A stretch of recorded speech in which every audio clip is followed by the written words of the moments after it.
할렐루야. 수요 예배 참석하신 귀한 성도님들을 이 시간 주님의 이름으로 축복하고 환영합니다. 옆에 분들과 인사 나누실까요? 사랑합니다, 축복합니다 인사하시겠습니다. 함께 찬송 부르시면서 은혜의 보좌 앞에 나가시겠습니다. 할렐루야.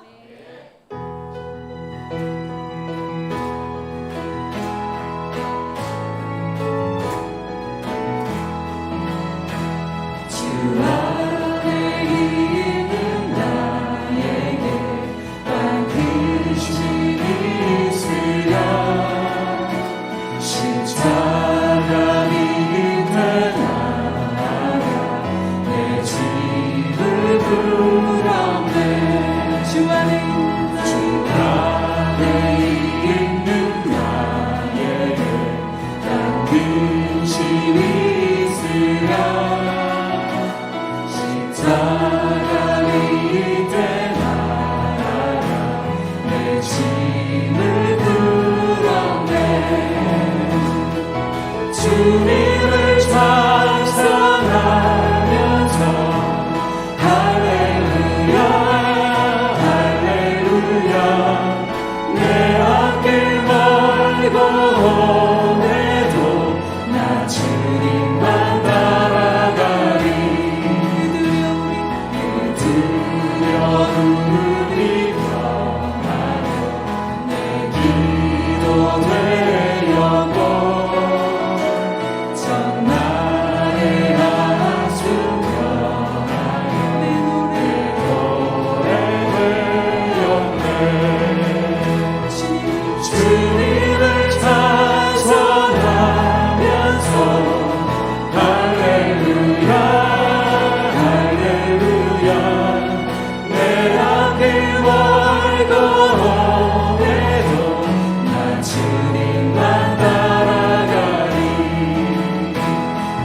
주님 자비하셔서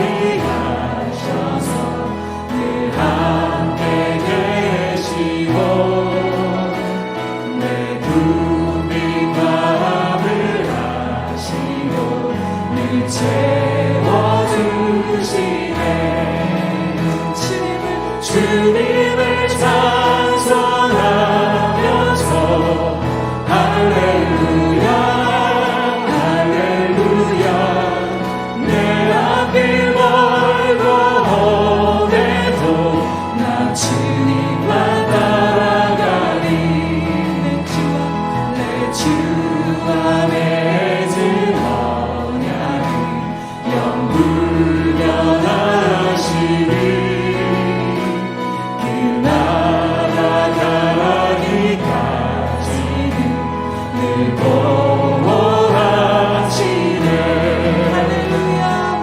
주님을 찬송하면서 할렐루야 할렐루야 내 앞길 멀고 오매도 나 주님만 따라가리 내 주와 내 주 언약이 영불변하시니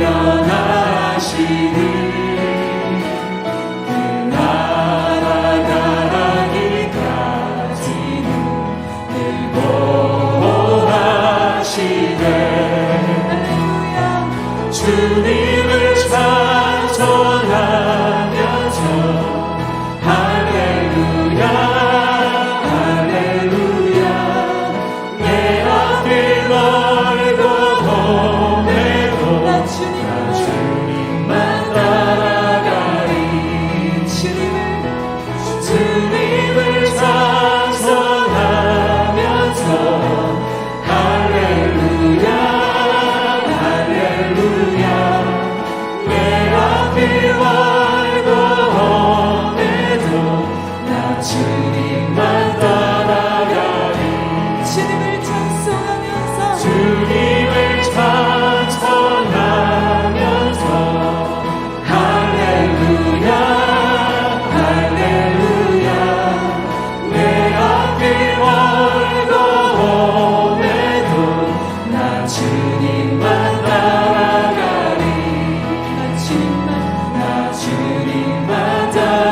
모든 일을 주께 맡기고 이 시간 주님을 신뢰함으로 주 앞에 나아갑니다.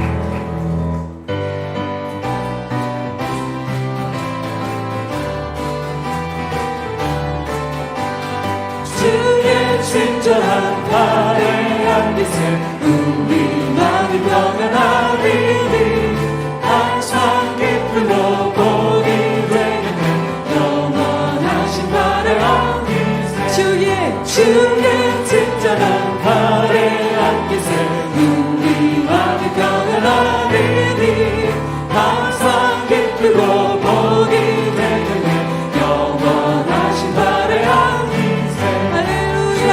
주의 발에 깊으신 발의 안깃에 주의 발에 영원하신 발의 안깃에 날이 갈수록 주의 사랑이 둥둥 광명하게 비치고 천성가는 길 별이 가리니 영원하신 발의 안깃에 주의 발에 깊으신 발의 안깃에 주의 발에 영원하신 발의 영원하신 발의 안깃에 주의 보좌로 날아갈 때에 기뻐 참는 소리 외치고 온갖 두려움 없어지니 영원하신 발의 안깃에 주의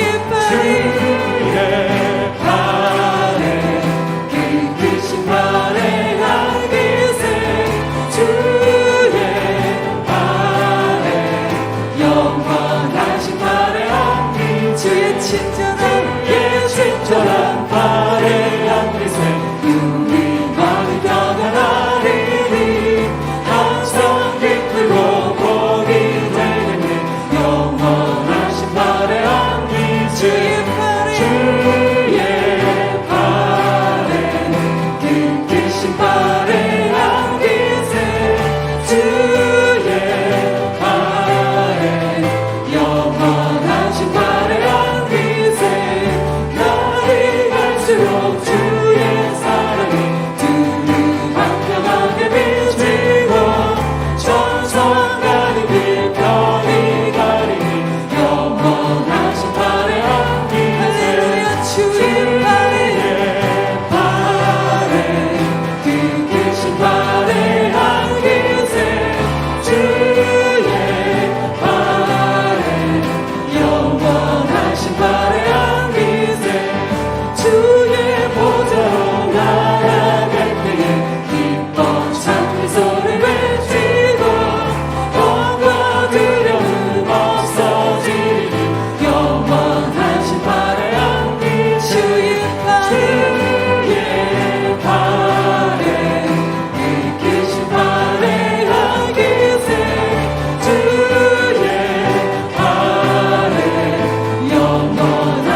주 따르렵니다. 주께 내 삶 드립니다.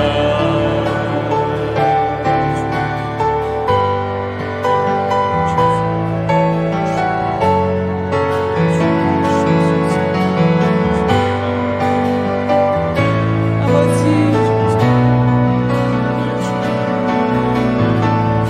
이 밤에 주 앞에, 주 임재 앞에 섭니다. 주의 백성들을 축복하시는 하나님 앞에 섭니다. 주께서 주신 모든 은혜 나는 말할 수 없네. 주께서 주신 모든 은혜 나는 말할 수 없네. 내 영혼 즐거이 주 따르려니가. 주께 내 삶 드립니다. 주께 내 삶 드립니다. 주께 내 삶 드립니다.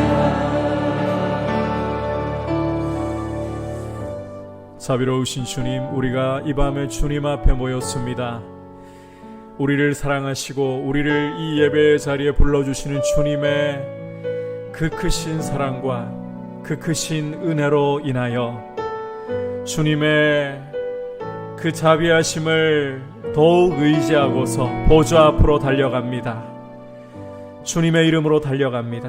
아버지, 이 시간 우리를 위하여 예비하신 하늘의 풍성한 은혜로 우리의 영혼을 만족케 하여 주시고, 이 시간 연약한 모습으로 또 여러 가지 우리의 모습 가운데 우리 스스로도 우리 자신이 만족스럽지 못하고 싫어지는 모습조차 이 시간 다 아시는 아버지, 예수 그리스도의 보혈로 우리를 덮으시고 이 시간 우리를 사랑하시는 그 사랑을 의지하면서 담대히 아버지를 바라보게 하시고, 성령 안에서 오직 이 시간 아버지께만 모든 존귀와 영광을 드리며 우리의 마음을 드려 예배할 수 있게 은혜를 달라고 합심해서 기도하고, 주님, 오늘 또 거룩한 말씀을 주시기 위해서 단위에 세우시는 정하원 전도사님에게 성령으로 기름 부어주셔서 준비한 말씀 가운데 우리가 주님의 음성을 듣고 주님 만나는 시간 되게 하여 주옵소서. 같이 합심해서 기도하겠습니다.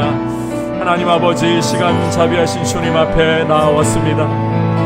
아버지, 우리가 나온 것 같으나 우리의 손을 잡아 우리의 마음을 이끌어 이렇게 아버지 앞에, 자비하신 보좌 앞에 우리를 이르게 하셨습니다.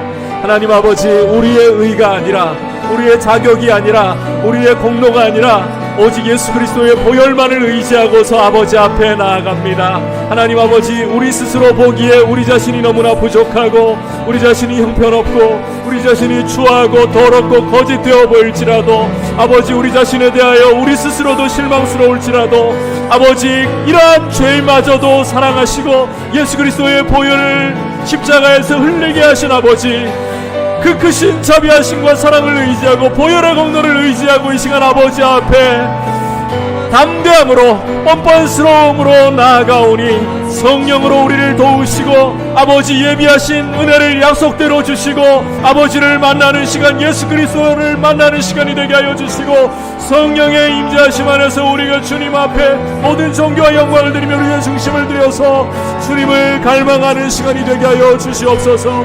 오늘도 이렇게 단위에 세우셔서 말씀을 전하게 하신 정하원 전도사님에게 성령으로 기름 부어 주십시오. 주님 준비한 말씀을 통해서 우리가 주님의 음성을 들을 수 있도록 이 밤에 역사하여 주시고, 이 자리에 있는 모든 성도님들, 주의 백성 한 분 한 분에게 주님 귀한 은혜 베풀어 주시옵소서. 주께서 주신 모든 은혜 나는 말할 수 없네. 내 영혼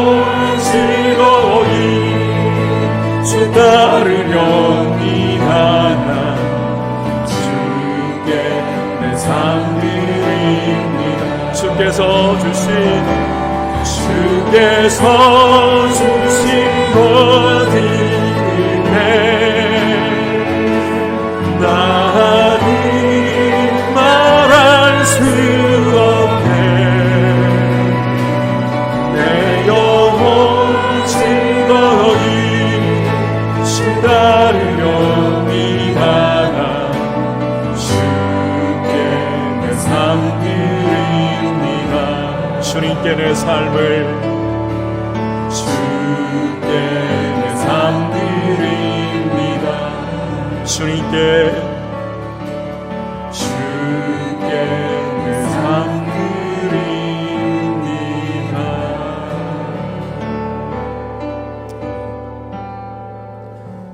하나님 아버지, 오늘도 자비하신 보좌 앞에 아버지의 품 안에 우리가 달려갑니다.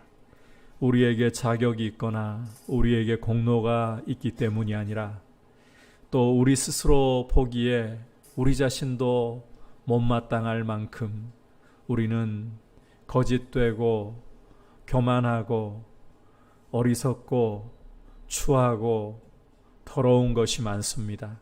하지만 우리 자신을 바라보지 않고 우리를 사랑하시는 아버지의 크신 사랑과 긍휼을 의지하고 우리를 위하여 십자가에 흘려주신 그리스도의 보혈이 우리의 완전한 의가 되시니 이 시간 그 피로 인하여 우리를 바라보시는 아버지께서 우리를 완전한 자처럼 여겨주시고 우리가 달려나오기를 원하시니 그 은혜에 의지하여 아버지 품으로 달려갑니다. 성령으로 이 자리에 계신 한 분 한 분 아버지의 이 사랑과 이 은혜 안에서 이 밤에 이 예배 가운데 주님을 기뻐하게 하시고 또 무엇보다도 이 자리에 불러주신 아버지께서 예비하신 풍성한 은혜 주실 것을 기대하고 또 오늘 단위에 세우시는 정하원 전도사님을 통해서 주님께서 귀한 말씀 주셔서 하나님의 음성을 듣는 주님을 만나는 복된 밤이 되게 하여 주시옵소서. 모든 존귀와 영광을 아버지 홀로 받아 주시옵소서. 예수님의 이름으로 기도드립니다. 아멘. 광고 말씀 먼저 드리고 말씀 함께 나누도록 하겠습니다. 이제 성경학교와 수련회가 시작되었고 또 진행이 될 예정입니다. 우선 유치부는 이미 성경학교가 주일 이렇게 3번 시작되어서 진행 중에 있고요. 그리고 이제 청년부는 내일과 모레 본당에서 저녁 시간에 원래는 온라인으로 전부 진행을 하려고 하다가 오프라인으로 그렇게 진행을 하기로 했습니다. 여러분께서 함께 좀 이 장소 사용 부분을 잘 협조해 주셔서 혹시라도 보니까 따로 그렇게 쓰시는 분들은 없으신 것 같긴 한데 수련회가 진행되고 있구나 생각하셔서 혹시 기도하러 오신 분들께서는 그 시간을 좀 피해서 시간을 적절하게 좀 맞추어서 기도해 주시기를 부탁을 드립니다. 좀 넉넉하게요. 오후 한 4시부터 원래는 6시 이후에 그렇게 진행이 됩니다만 좀 준비를 하고 이런 부분들을 생각하면 한 4시부터 해서 10시 한 반 정도까지 그 시간은 조금 기도 시간이 겹치는 분이 계시더라도 좀 조정해 주셔가지고 그렇게 하시면 되겠습니다. 그리고 청소년부는 이제 오는 9일부터 말씀 필사를 시작으로 진행되고 이렇게 수련회 일정 이어지게 됩니다. 무엇보다 우리 다음 세대가 우리 청년들이 이 하나님의 거룩한 말씀 위에 서가고 믿음이 잘 심겨지는 것이 우리 한국교회의 미래를 위해서 참 중요한 일입니다. 여러분의 이 기도가 이 일에 무엇보다 중요합니다. 그래서 함께 좀 간절히 기도해 주시기를 바라고요. 그리고 저희가 이 뒤에다가 비치를 좀 해두었습니다만 여기 보시면 대구 기독교 총연합회에서 포괄적 차별금지법 제정을 반대합니다. 이렇게 이제 홍보 전단을 좀 보내왔습니다. 읽어보시면 충분히 내용을 아실 수 있고요. 우선 그래도 내용을 간단하게 좀 소개를 해드리겠습니다. 하나님이 창조하신 여성, 남성 외에 제3의 성을 인정하는 법안이기 때문에 우리는 하나님의 말씀을 따라서 이 부분에 대해서 제정을 반대합니다. 두 번째, 동성애, 동성 결혼을 합법화하는 것이나 다름없는 법안이기 때문에 반대합니다. 그리고 이게 저는 참 중요한 문제라고 생각합니다. 초, 중, 고등학교에서 동성애 성교육을 의무화하기 때문에 요번에 보시면 이 포괄적 차별금지법안에 교육이 포함되어 있습니다. 종교는 빠져 있습니다만 교육은 포함되어 있습니다. 그래서 이 부분이 우리 자녀들에게 특히 초등학생들, 이 중고등학생들 이렇게 가치관이 형성되어가는 과정에서 이 동성애가 의무적으로 가르쳐지게 되면 혼란이 오는 부분들을 충분히 알 수가 있습니다. 그래서 반대합니다. 마지막으로 이 부분은 아직까지 명시는 안 된다 해도 앞으로 이 문이 열릴 수 있는 가능성이 커지는 부분입니다. 목회자의 신앙 양심적 표현 자유를 침해하는 법이라 반대합니다. 이 부분은 통과되어도 당장에는 뭐 그렇게 걸리는 문제는 아닐 수 있습니다. 하지만 이 부분이 앞으로 그럴 수 있는 가능성도 충분히 열릴 수 있기 때문에 반대합니다. 이렇게 대기 중에서 이렇게 홍보 전단을 좀 보내왔습니다. 그래서 요즘에는 이 예전처럼 어떤 이 용지를 나눠 가지고 서명하고 이런 방식으로 제출을 하지 않고요. 이게 조금 연세 드신 분들은 불편하실 수 있는데 제가 들어오기 전에 한번 시연을 해봤습니다. 여러분께서 휴대폰에 카메라를 켜시면 여기 하단부에 QR 코드가 있습니다. 카메라를 이 QR 코드에 딱 비추면 알아서 이걸 잡습니다. 그리고는 이 서명 페이지로 이동을 하게 됩니다. 그래서 혹시나 내가 해보니 잘 안 되더라 하시면 잘 안 되시는 분들은 교회에 좀 젊은 분들이라든지 또 자녀들에게 이렇게 말씀을 하시면 얼마든지 도움을 받으실 수 있습니다. 그렇게 해서 우리가 이 포괄적 차별금지법에 대해서 막을 수 있는 데까지는 막아야 된다고 저는 생각합니다. 앞으로 이 사회의 분위기가 제가 안 그래도 요즘 우리 사회 분위기가 많이 변하고 있구나 느끼고 있는 게 동성애에 대한 인식이 교회 안에서도 그런 이야기를 하는 경우들이 늘어나고 있는 걸 보고 있어요.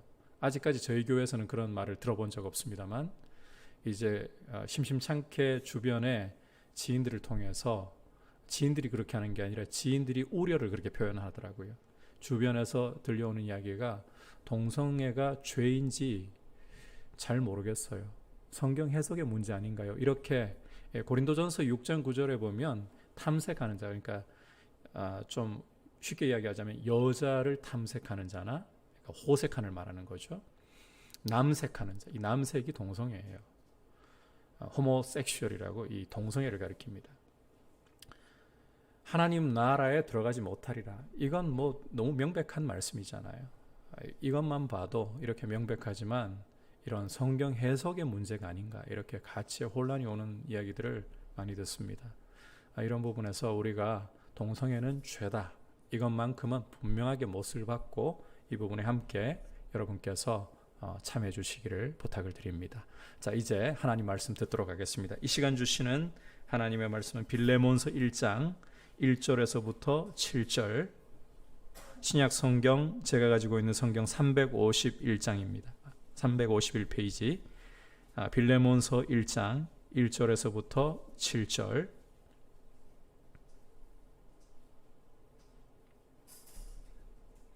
한 절씩 교독하겠습니다.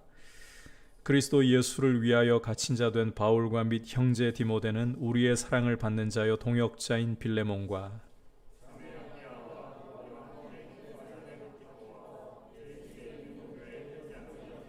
하나님 우리 아버지와 주 예수 그리스도로부터 은혜와 평강이 너희에게 있을지어다.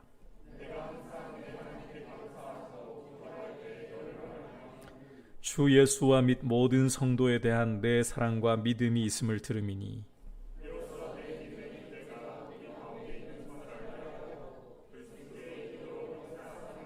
다 같이 형제여 성도들의 마음이 너로 말미암아 평안함을 얻었으니 내가 너의 사랑으로 많은 기쁨과 위로를 받았노라.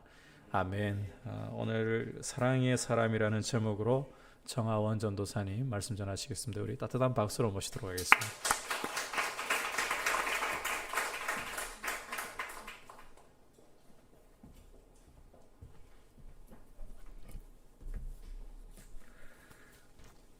네, 성도님들 반갑습니다. 성도님들 혹시 우리가 봤을 때 세상을 바꾸는 것은 무엇일까요? 세상은 살아보면은 이제 수많은 부조리와 부패, 불합리한 일들로 가득 차 있는 것을 우리가 보게 됩니다. 여러분들께서도 세상을 살아가다가 돌아가는 소식들을 들으면서 종종 분통을 터뜨리곤 하시잖아요. 그렇죠? 이런 일들이 우리와 상관없이 일어나면은 그나마 다행인데 때때로 이런 불합리한 일들이 우리 삶에 불쑥 끼어들기도 합니다. 그런 일들로 인해서 나 자신이 그리고 내가 소중하게 생각하는 사람들이 상처를 입고는 합니다. 이런 일들이 우리 인생에 벌어질 때면 당연히 자연스럽게 어떻게 하면 이런 것들을 해결할 수 있을까? 또는 어떻게 변화시킬 수 있을까? 라는 고민들을 하게 됩니다. 쉽게 해결이 되고 변화가 일어나면 좋겠지만 보통은 아무것도 할 수 없는 벽에 부딪히곤 합니다. 그야말로 계란으로 바위를 치는 것처럼 혼자만의 노력으로는 아무것도 변화시킬 수 있는 것이 없어 보입니다. 그렇다면 우리는 이처럼 부조리하고 불합리한 일들에 대해서 그냥 불평하고 결국은 침묵하는 것이 최선일까요? 아니면 나 한 몸 부서지더라도, 나 한 몸 깨어질지라도 온몸을 던져서 세상의 부조리를 변화시켜 나가야 되는 걸까요? 이런 질문들을 아는 채 우리가 오늘 말씀을 함께 보기 원합니다. 성경의 어느 책이 그렇지 않겠습니까마는 빌레몬서는 아주 특별한 책입니다. 빌레몬서라는 서신이 가지는 독특한 특징이 3가지가 있습니다. 먼저 빌레몬서는 에베소서, 빌립보서, 그리고 골로새서와 함께 바울이 옥중에서 쓴 편지 중 하나로 꼽습니다. 이 서신은 바울이 에베소 감옥이나 가이사랴 감옥에 있을 때 썼을 것이라는 의견도 있지만 대부분의 신학자들은 바울이 로마 감옥에 수감되었을 당시에 썼을 것이라고 입을 맞춥니다. 옥중 서신이라는 것은 바울이 복음으로 인해서 자유를 박탈당한 상황에서도 여전히 복음에 힘을 썼음을 보여주기 때문에 그 자체로 의의를 가집니다. 그리고 두 번째, 빌레몬서는 바울이 쓴 서신 중에서 가장 짧은 서신이라는 것입니다. 가장 짧다고 해서 담고 있는 메시지가 가볍다라는 것을 의미하지는 않습니다. 오히려 빌레몬서는 그 짧은 메시지 속에 아주 풍성한 복음을 담고 있습니다. 마지막으로 빌레몬서는 여타 다른 서신들과 달리 지극히 개인적인 서신이라고 말할 수 있습니다.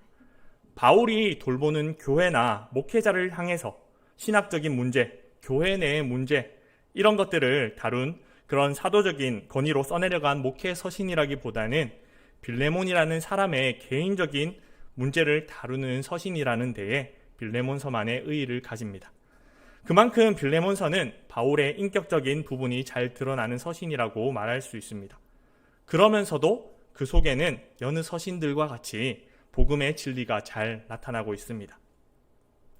이러한 빌레몬서는 바울이 도망쳤던 노예인 오네시모를 원주인인 빌레몬에게 돌려보내면서 그를 선처해 줄 것을 간청하는 내용이 담겨져 있습니다.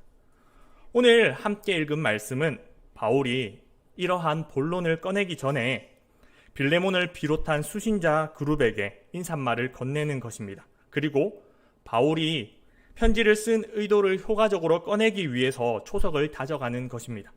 바울이 빌레몬에게 하려는 이야기는 결코 가볍지가 않습니다. 그렇기 때문에 우리가 봤을 때 도입부에서부터 그 신중함이 담겨 있음을 볼 수가 있습니다. 마찬가지로 말씀을 읽는 우리도 신중하게 그 인사말부터 살펴보기를 원합니다. 보통 바울 서신의 앞부분은 그 인사말로서 바울 스스로를 소개하는 말로서 시작이 됩니다. 별거 아닌 것 같은 소개문이지만 때때로 그 서신 전체를 해석하는 데 아주 중요한 단서가 되고는 합니다. 그 짧은 소개문이 전체 서신서의 방향성을 제시하기도 합니다. 빌레몬서도 처음에 그리스도 예수를 위하여 갇힌 자 된 바울과 및 형제 디모데는, 이렇게 편지를 쓰고 있는 바울과 디모데를 소개하는 것으로 편지를 시작하고 있습니다. 이 인사말을 보고 우리는 바울이 단순히 옥중에 갇혀 있구나 하고 넘어갈 수도 있지만, 우리는 이 인사말을 다른 서신들과 비교해서 보면 유의미한 차이가 있다는 것을 발견할 수가 있습니다. 바울은 여타 서신들에서는 소개에서부터 자신의 사도적 권위를 강조하기도 했습니다. 같은 옥중 서신인 에베소서와 골로새서만 하더라도 바울이 소개에서부터 자신의 사도됨을 말하는 것을 볼 수가 있습니다. 하지만 오늘 함께 읽은 빌레몬서에서는 바울이 자신의 어떤 직분이나 정체성을 언급하기보다 자신이 그리스도 예수를 위하여 복음 전하는 일로 옥에 갇힌 현실만을 담백하게 말하고 있습니다. 복음을 위해서 일신의 안녕을 포기하고 어려움을 당하는 희생에 그 시선을 집중시키고 있는 것입니다. 이런 담백한 소개는 앞으로 바울이 빌레몬에게 전달하고자 하는 의도에 부합한다고 볼 수 있습니다. 바울은 앞으로 빌레몬에게 돈을 훔쳐 도망을 갔던 오네시모를 용납하고 그에게 은혜를 베풀라는 이야기를, 그 어려운 말을 꺼낼 것입니다. 그런데 이 어려운 이야기를 사도의 권위를 근거로 이야기하기보다 오히려 포기와 희생, 사랑과 같은 복음적 가치에 근거하여서 말을 하려는 것임을 우리가 소개에서부터 읽어낼 수가 있습니다. 많은 경우에 사람들은 자신은 그렇게 살지 않으면서 다른 사람들에게는 말은 쉽지만 실천은 어려운 정답대로 살라고 조언을 건넵니다. 이처럼 이런 경우에 이처럼 조언하는 사람이 그 삶이 그 조언하는 내용을 뒷받침하지 않는다면은 자기도 그렇게 살지 못하면서 라며 그 조언은 무시당하기가 십상입니다. 하지만 빌레몬서를 쓰고 있는 바울은 그저 말로만, 그저 글로만 복음을 전하지 않았습니다. 바울은 그의 삶으로 복음을 전했습니다. 그의 삶으로 복음을 전했고 그가 사랑하며 돌보는 사람들과 교회들에게 복음대로 살 것을 이야기하였습니다. 바울은 먼저 그의 삶으로 사랑과 복음을 제시했고 그리고 나서 나를 본받으라 라고 말하였던 것입니다.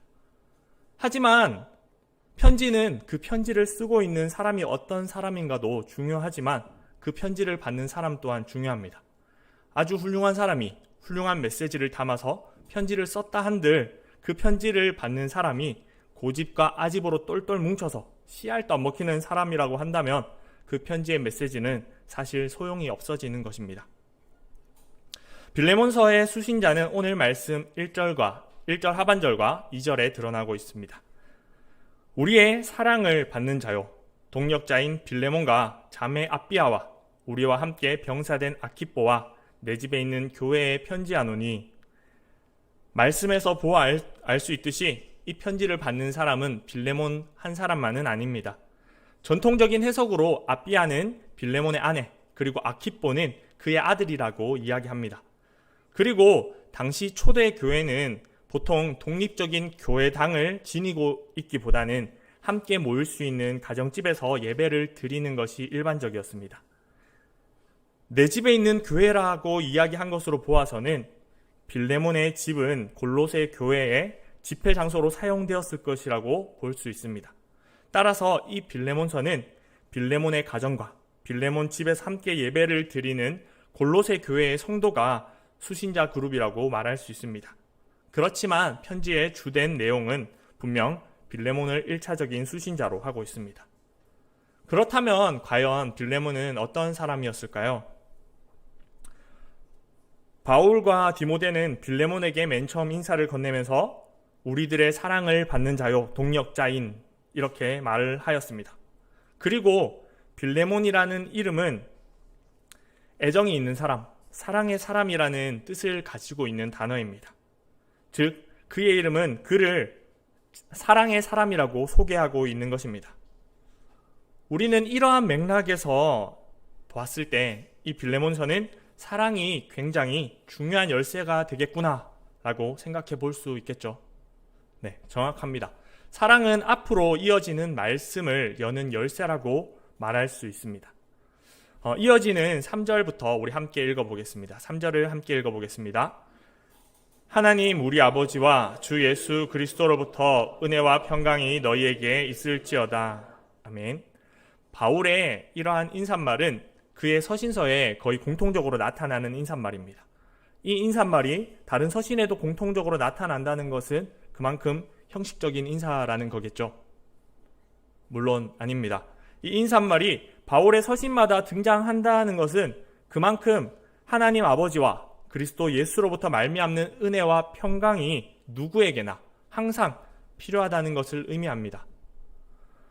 이 은혜와 샬롬이야말로 바울의 그 어떤 메시지보다 우선한다는 것입니다. 우리가 매일 아침 눈을 떴을 때 가장 먼저 구해야 할 것이 바로 오늘을 살아갈 때 필요한 하나님의 은혜이고 하나님께서 함께 하심으로 인해 우리에게 주어지는 평강인 것입니다. 마찬가지로 우리가 다른 사람을 위해 기도할 때도 예수님의 대속하심으로 인해 주어진 하나님의 은혜와 평강이 그 사람에게 넘치기를 그 무엇보다 우선적으로 구해야 하는 것입니다. 성경 속에 자주 나오는 만큼 우리는 은혜와 평강에 자주 멈춰서야 하고 자주 머물러야 합니다. 성도님들께 항상 하나님 우리 아버지와 주 예수 그리스도로부터 말미암는 은혜와 평강이 충만하기를 축복합니다. 이제 함께 4절을 읽어보겠습니다. 내가 항상 내 하나님께 감사하고 기도할 때에 너를 말함은, 사도 바울은 빌레몬을 두고 기도할 때에 하나님 감사합니다 라고 고백하게 된다라고 말하고 있습니다. 그만큼 빌레몬은 바울이 가슴을 앓게 만드는 사람이기보다는 바울의 마음을 그리고 하나님의 마음을 시원하게 하는 사람이라는 것입니다. 빌레몬의 어떤 모습이 이와 같이 바울로 하여금 하나님께 감사의 찬양을 드리게 했을까요? 우리 5절부터 7절까지의 말씀을 함께 읽어보겠습니다. 길지만 함께 읽겠습니다. 주 예수와 및 모든 성도에 대한 내 사랑과 믿음이 있음을 들음이니 이로써 내 믿음의 교제가 우리 가운데 있는 선을 알게 하고 그리스도께 이르도록 역사하느니라. 형제여, 성도들의 마음이 너로 말미암아 평안함을 얻었으니 내가 너의 사랑으로 많은 기쁨과 위로를 받았노라. 아멘. 바울은 빌레몬이 그리스도를 향해서 그리고 골로새 교회의 성도들을 향해서 그의 사랑과 신실한 믿음을 나타내고 있다는 소식을 들었습니다. 이러한 소식이 바울의 귀에 닿을 정도로 빌레몬은 그저 이름만 사랑의 사람이 아니라 그 이름처럼 그리스도를 사랑하고 이웃을 사랑하는 사람이었던 것입니다. 이처럼 빌레몬이 사랑의 사람이라고 소문이 나려면 그의 사랑이 삶으로 드러나야 합니다. 그의 사랑의 모습이 눈에 보이고 귀에 들려야 하는 것입니다. 이런 흐름에서 봤을 때 6절에서 이야기하는 믿음의 교제라는 것은 눈에 보이지 않는 빌레몬의 믿음과 사랑을 겉으로 드러나게 하는 실제적인 나눔이라고 말할 수 있을 것입니다. 우리는 선한 행위로 구원을 받을 수 없습니다. 하지만 믿음으로 구원받은 성도에게는 믿음의 행위 그리고 사랑의 행위라는 열매가 따르기 마련입니다. 성도가 행하는 믿음과 사랑의 행위는 성도 안에 우리 안에 있는 복음이 무엇인지 선한 것이 무엇인지를 증명합니다. 그리고 성도의 사랑의 행위는 이웃들을 아직 믿지 않는 자들을 복음으로 그리고 그리스도께로 인도합니다. 바울은 빌레몬에게서 나타나는 그 구원 얻은 자로서 마땅한 믿음의 행위와 사랑의 행위가 드러났고 이는 다른 사람을 그리스도께로 이끄는 복음의 매개체가 되었다라고 칭찬하였습니다. 이것이 바로 성도의 사랑이 세상에 보여줄 수 있는 선한 영향이며 힘입니다. 사랑은 우리가 선포하는 복음을 증명하고 이웃을 복음으로 인도합니다. 이만한 사랑은 없습니다. 세상의 그 어떤 낭만적인 사랑보다 성도가 이웃을 구원으로 이끌어 가기 위해 보이는 사랑의 실천이야말로 크고 아름다운 사랑이라고 할 수 있는 것입니다. 7절에서 바울은 자신에 비해 어린 빌레몬을 형제여라고 따뜻하게 부르고 있습니다. 그리고 계속해서 바울은 빌레몬에 대하여 칭찬을 아끼지 않았습니다. 빌레몬으로 인해 성도들은 평안함을 얻었고 바울은 빌레몬의 사랑으로 인해서 기쁨과 위로를 받았다라고 말하였습니다. 사랑의 사람은 이처럼 곁에 있는 사람들에게 평안함을 주고 동역자들에게는 기쁨과 위로를 줍니다. 이처럼 바울은 빌레몬을 사랑의 사람이라고 계속해서 칭찬하고 있는데 정작 우리는 이 모습에서 바울의 사랑을 볼 수가 있습니다. 바울이 이처럼 따뜻하게 빌레몬을 칭찬하고 건면하는 모습에서 우리는 바울의 그 사랑을 또 느낄 수가 있는 것입니다. 누군가는 바울의 칭찬이 앞으로 이야기할 본인의 목적을 이루기 위해 철저하게 계산된 수단이라고 폄하하기도 합니다. 하지만 이런 접근으로 설명할 수 있는 것은 아무것도 없습니다. 다만 모든 것을 설명할 수 있는 것은 오직 사랑뿐입니다.